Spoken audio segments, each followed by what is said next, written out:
This is Akashvani. In the program Spotlight, now we bring you a discussion on National Disaster Management Authority NDMA Summer Advisories, Preparedness for Heat Waves and Safety. The participants are Rajendra Singh, Member, National Disaster Management Authority NDMA, and Arjun J. Chaudhary, Anchor. Rajendra ji, a warm welcome to you on the program and thank you for being with us. Thank you, Arjun ji.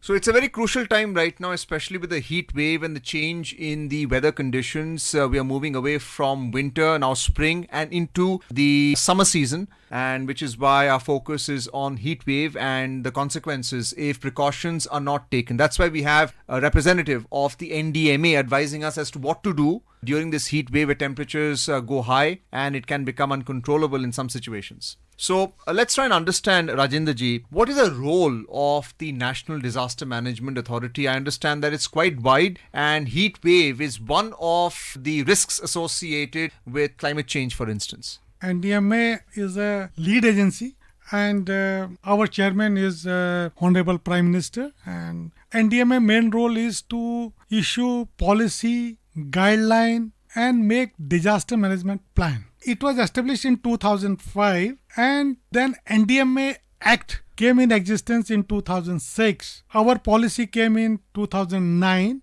and National Disaster Management Plan came in existence in 2019.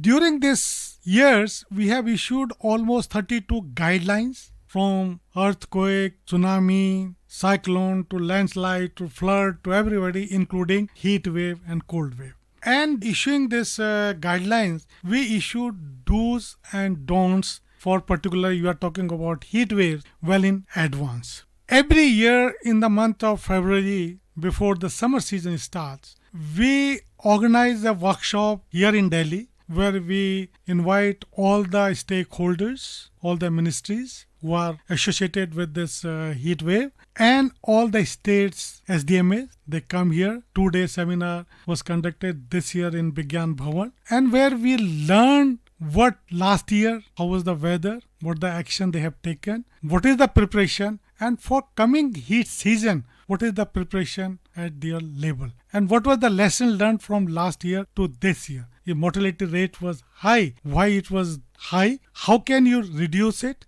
and best lesson learned from each other. When everybody comes on one platform, it is the time to learn from each other. It is where we develop a culture of learn from each other, culture of preparedness, culture of mitigation, and culture of sharing the best practices. If suppose Odisha has done something good, that culture should be adopted by the other state. If Karnataka has done something great, that culture should be adopted by this thing. This is how we are conducting this, and after this seminar, after this 2-day workshop, we issue our don'ts and do's. This year workshop, when it was conducted in the month of February, we have invited some most vulnerable people from our urban slum areas, the people who are working in our home, our mates and all, and labor class people who are working in infrastructure sector, big buildings and all. We have called them, they came, and we have given them a platform, provided a platform to them, and we wanted to hear from them what is the problem they face during the summer season, so that everybody will come to know how we have to mitigate their problems. And it was a good thing that we have invited almost 10 people from a different sector, and they came and they shared their experiences, and we have, after that only, we have issued our guidelines. This year guidelines were more important because this is election year also. Keeping in mind the election in the month of April 19th onwards is starting and going up to the May and June, this year guideline was especially issued for keeping in mind of election season also. So Rajendra ji, what is the advisory prepared by NDMA to hospitals during this period of heat wave? Advisory was issued by NDMA and Health Ministry jointly, and it talks about 3 parts are there. First part is, it is SDMA, Health Ministry, Electricity Department and Fire Department. It is the teamwork. They have to come together and they have to prepare, see the planning of the hospital. It is thorough inspection of each and every part of hospital. Electric load audit need to be done, and NOC to be issued only after seeing the completion of the work. Second part comes about inspection of fire safety equipments. Like fire extinguishers are there, hydrants are there, electricity load audit is there or not. And third is that NOC which I am talking about. Before NOC issuing, the inspection of each and every equipment which is there, fire extinguishers, expiry date and all, is need to be checked, then only to be issued. And oxygen storage, the facilities in hospital need to be taken a special care. Second is the sprinkler system in the hospital is working or not working is to be checked properly.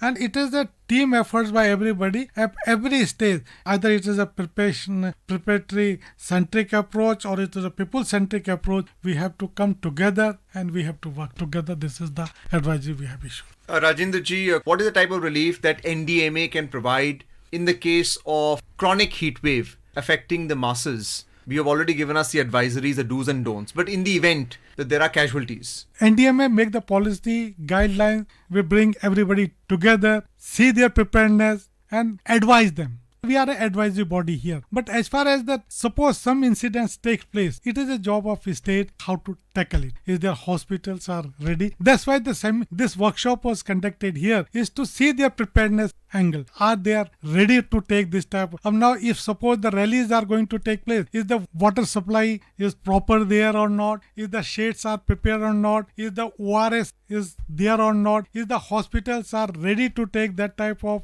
casualty or not? These all things are there, and plus all the agency have to come together. They have to work together and make an approach where nobody is found wanting, he is not there. It is a teamwork and we cannot do anything at this level. We advise the people how to go about it. This is a state-related job. You spoke about the building and construction sector because workers in that particular industry face a lot of hardship in their occupation. It's an occupational hazard as well. Accidents do happen, so there are obviously industrial safety measures, but they're also poor and disadvantaged. What is the nature of the advisories that you are given to those who control the industry so that the workers are protected? As far as this industry goes, our advisory to them only if they can if they can change the working hours. Instead of starting work around 9 o'clock, if that work they can start well in advance, say maybe at 7 o'clock, 7 to 10, that is the time where they can take measures. And after 11 and to 2, if they can be given some rest, and for the rest they have to be provided shelter,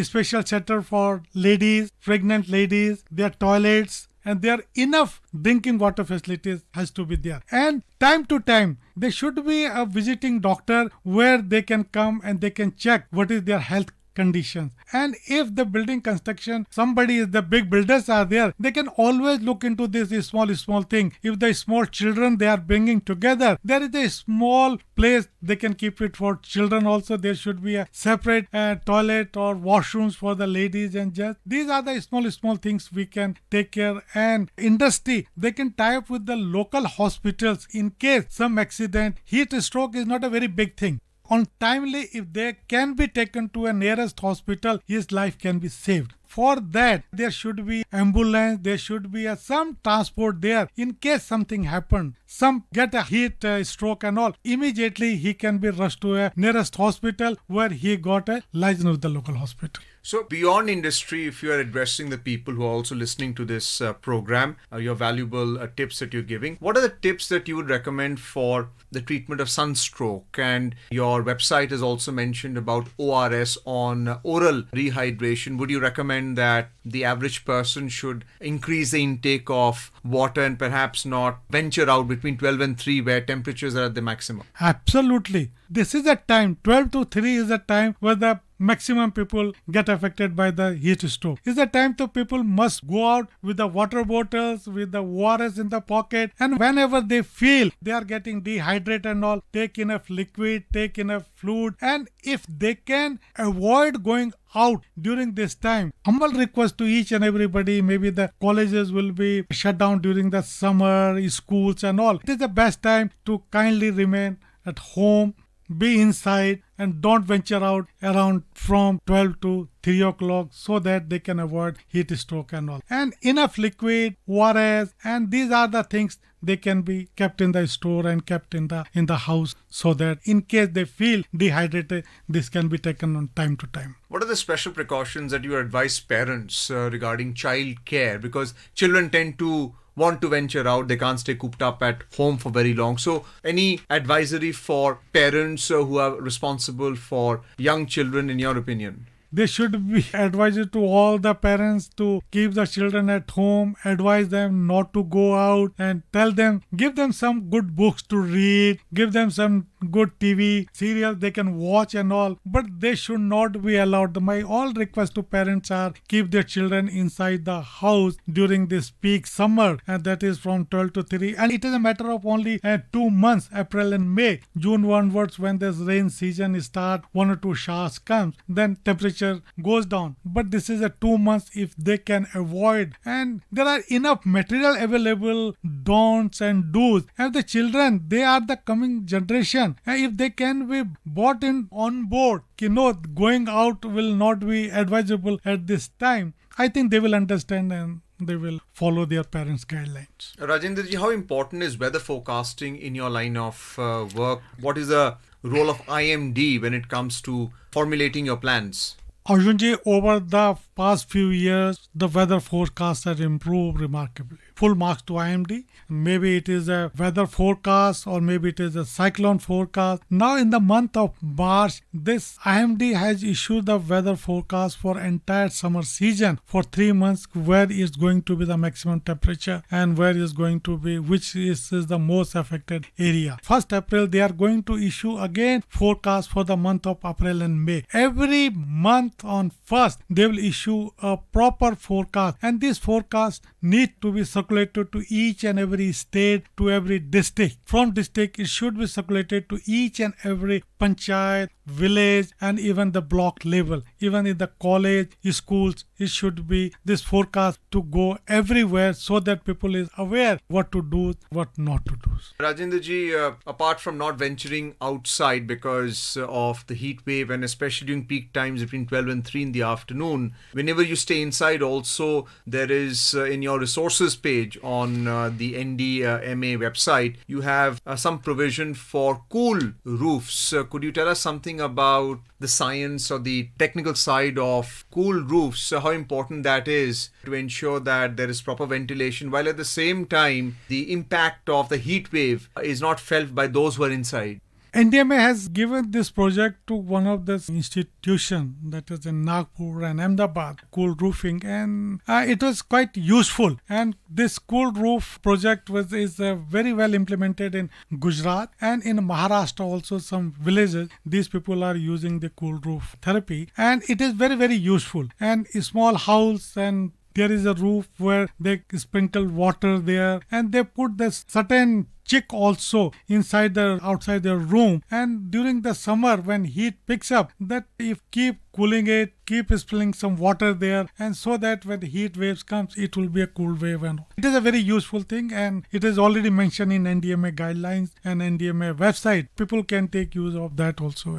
And that is the nature of experience curve, and which is why we have Rajendra Singh ji here as member of the NDMA, now looking at a new risk facing our society, which is the impact of heat wave during this summer season. Thank you so much, Rajendra Singh ji, for being with us on Akashvani and discussing at length the NDMA summer advisories, preparedness for heat waves and safety. Thank you. Thank you, Arjun ji.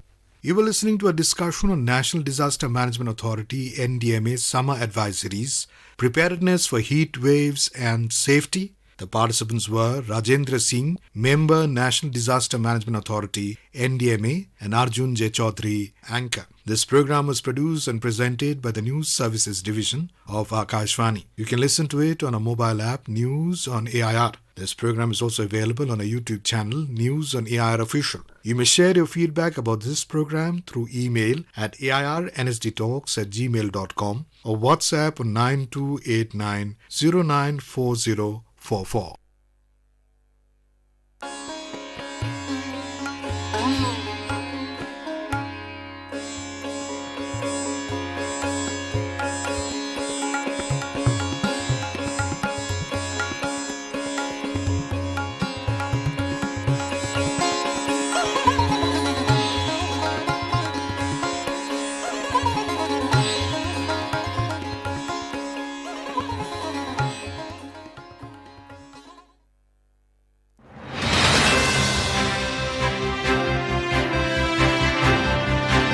लोक निर्णय 2024।